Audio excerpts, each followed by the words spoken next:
Basically, we wanted to have a press availability date today to speak to the media about a situation that arose last week. It involved a violent crime, and as a result, we were then notified by our probation officers that they had a big problem with the way the case was handled by our probation administration. Basically, one of our probation officers had been trying to violate, by writing VOPs, violations of probation, against Mr. Flores, who was the driver of the car who drove into the elementary school in North America. He's not the driver. That's what I said. I didn't think he was the driver. No. He was the He driver was of the the one car arrested that took the afterwards. other suspect to the Remick car. Menjivar. So strike that. Okay, start Right. over. Strike that. Involved in the incident. He was involved in the incident. Regardless, this is not really so much about Mr. Flores. This story and this news is about how Nassau County and how its probation department is dealing with convicted felons, violent criminals.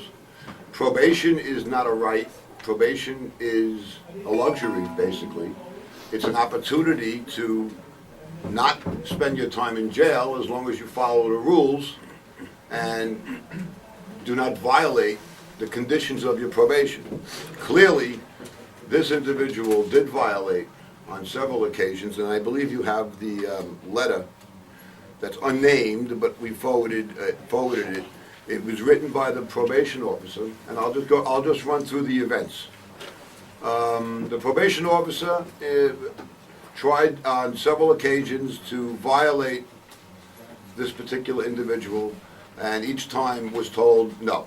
The way it works in probation is the officer writes the order of violation, and then the final determination is made by the administration.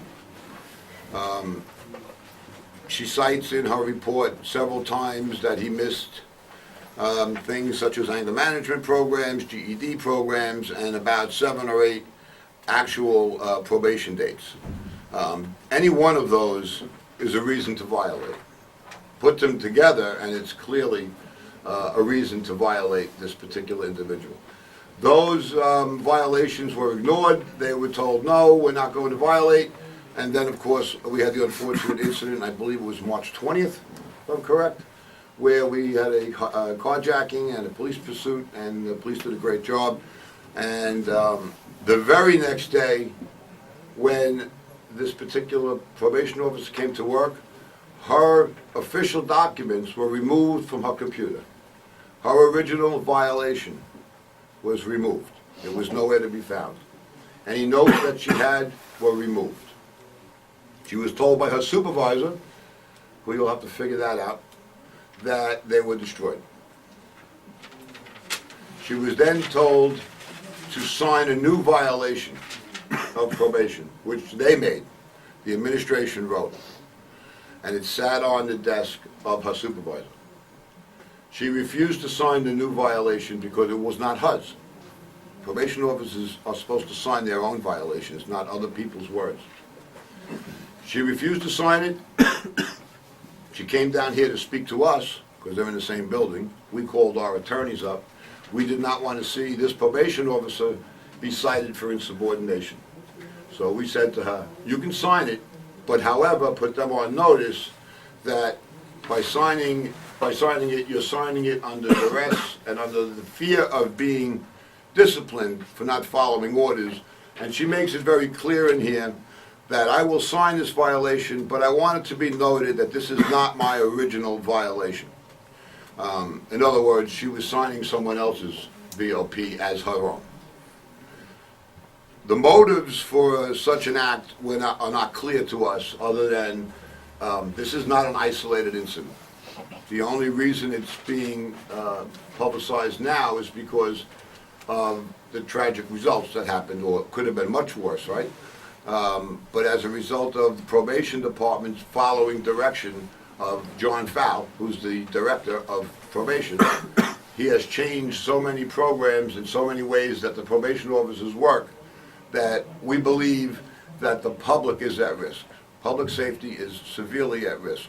And obviously, we had, and my partner here, Jim, will speak to the fact that his police officers were involved and one actually wound up in the hospital.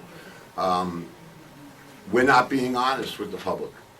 They believe that we're the safest crime rate in the nation, and maybe that's because of incidents like this, where things are not being reported. This is not an isolated, I'm told by probation officers, this is not an isolated incident. This is something that is done routinely now. It's very tough to get somebody violated. I mean, I was even told, and this is, I'll put it on the record because I was told by probation officers, that they actually caught a probationer rolling a joint in their waiting room a week ago. And when the officers went to arrest him, he was told to let him go, that marijuana is not a real crime. Now, maybe, I don't know what the law on that is, but certainly when you're on probation and you're visiting your probation officer, I don't think rolling a joint in the waiting room is the way to attend that. It shows disrespect for the process, shows disrespect for the entire fact that you are given another opportunity to stay out of jail, and it shows disrespect for the public. So we are concerned for my probation officer's safety, extremely concerned, that they are unable to carry out their duties as prescribed by New York State. They have protocol to follow, and they are unable to do that, and we are very concerned about the public safeties and obviously for the officers. Jerry, is there any criminality here? When I wrote this letter to Mr. Fowl, I indicated in there that I am putting you on notice that CSEA plans on defending this member with all our resources. We believe the ramifications of what have we been told are far serious and may be in violation of the law. I'm no lawyer, but I do believe that when you alter or hold back or destroy and change official documents so it fits your needs, certainly the DA needs to look into it, and I'm told the county executive has done just that. He has forwarded this complaint to the district attorney's office. Jerry, what are they doing? Are they trying to cook the books for statistical reasons? Are they trying to save money? What's the motive? Why? Well, we do believe that there's a severe staffing shortage in probation, so it probably has a little bit to do with money, but I think it has more to do with you know, how you want to be perceived, and, you know, being able to say that I'm the new director, and since I took over, you know, we violated X amount, 20% less than what used to be done. You know, we have a better grip on probationers. We're doing a much better job, when in fact, it's smoke and mirrors. If they were doing a better job, they'd probably be violating more probationers. And this is a dangerous fella who obviously should have been violated before this crime took place, and that's the whole reason why we're here today. Is this because of the job cut? I mean, like, what percentage down are they in job cuts, and do you know what percentage down they are in violation? Well, we're down, I know we're down substantially, not so many probation officers, but assistant probation officers, and they used to handle a lot of the paperwork. So as a result, probation officers now have to handle their own paperwork, which takes up a lot of their time.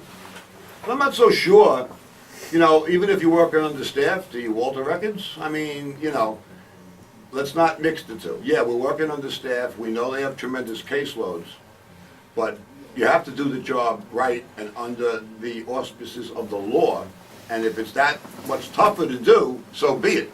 I don't think because you're shorthanded, that gives you the right to then alter records or destroy records and make things look as if everything's okay, just because, hey, I'm shorthanded, I had to do this. You say, that's what I still don't understand. Why, what's the motivation for them not issuing violations of probation? If someone is considered dangerous, how does that benefit the administration of probation to not do that? I'll let you mean. Well, the one point I think Joshua, what he's trying to make here is this. The probation officer, in spite of cut staff, that's happened throughout the whole county, within the police department and everything, did a fine job and reported this violation and actually did her job. It was a failure of the administration to follow through with that, and that's where one of my police officers got hurt. This is the problem I have when I was called on Friday is that, you know, we go out there and we're locking these guys up. Some of them get probation, they're afforded the opportunity for probation, and now you're supposed to be watched, you're supposed to be monitored, and when a probation officer sees there's a violation, and then the administration says, well, no, let's disregard that, That's not right. It's almost like putting these people back on the street again to sit there and do more destruction.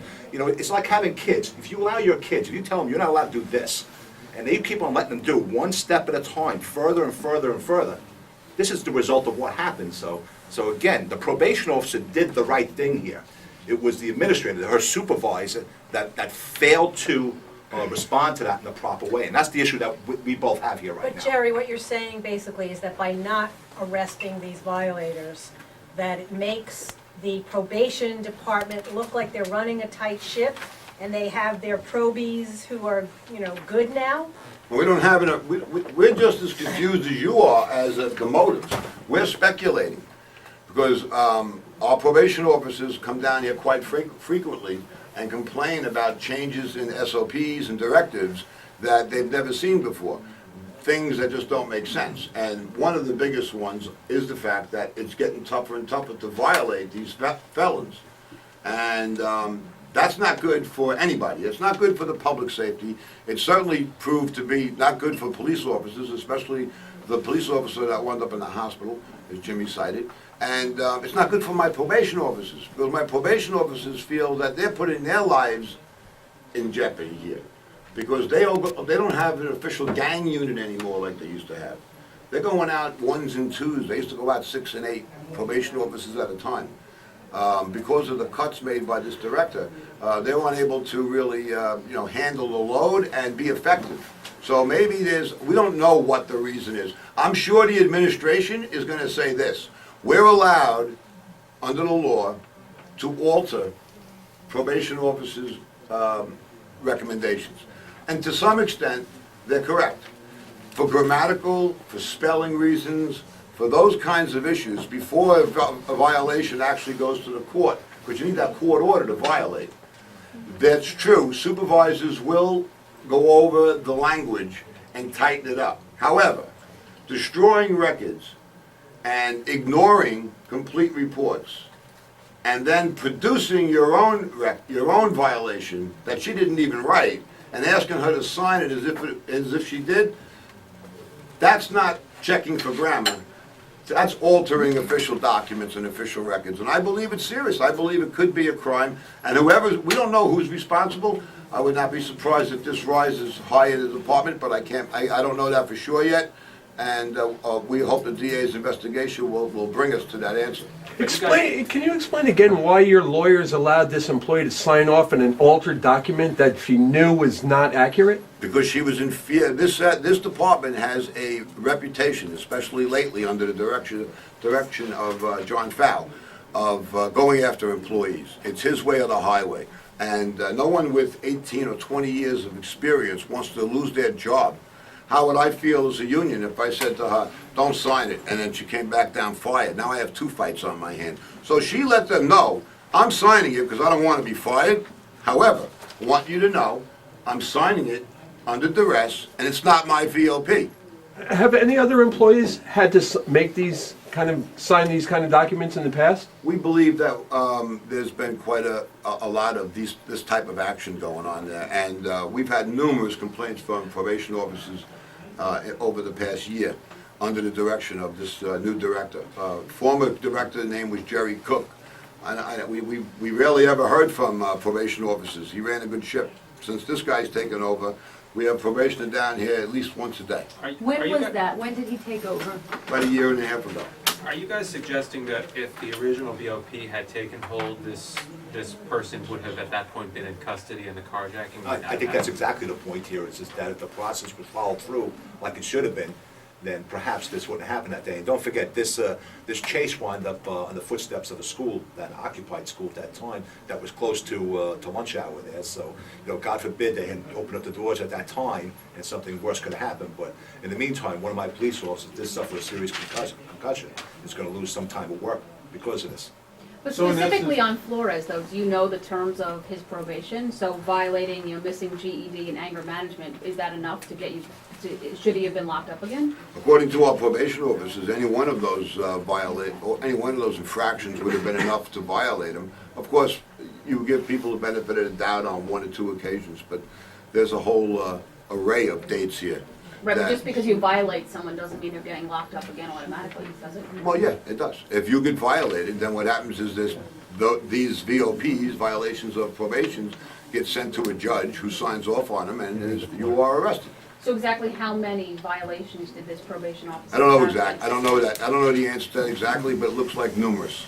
I think one of the most serious ones, though, is the anger management. You're on probation for anger management because you're a violent offender, and when you don't follow through with that, I think we need to take people like that off the street. You know what I mean? I mean, it's not like, he missed school one day, he missed an anger management program. That's the key here, and it resulted in that day, of his anger, so. You know, the bottom line is, the residents of Nassau County, like the residents of any municipality, they depend on government.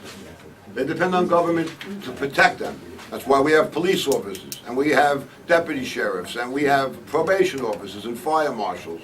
And we have a whole sequence of different titles, and with the object of protecting the residents from the bad guys.